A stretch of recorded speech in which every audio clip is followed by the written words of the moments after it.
So my grandfather died when my dad was only about 11 years old, and my grandmother had 6 kids. And he didn't have any, at that time, they didn't have, well, he didn't have any life insurance.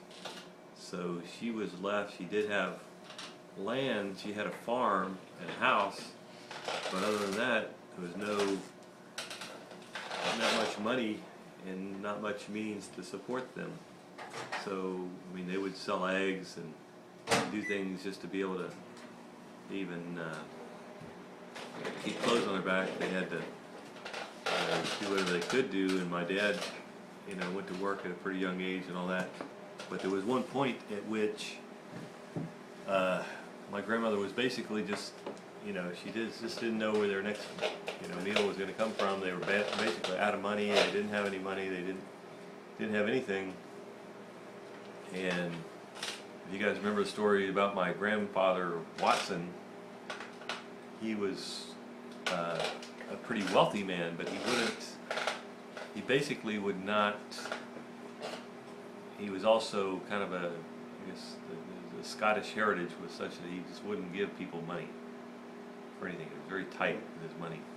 And so, anyway, my grandmother just cried out to God and prayed and said, Lord, I need to feed these 6 kids, and I don't have any means to do it. I don't know what to do.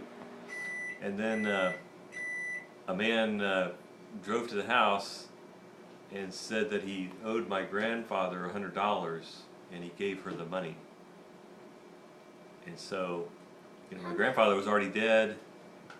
That man could have not, just figured, well, I'll never say anything and nobody will ever know.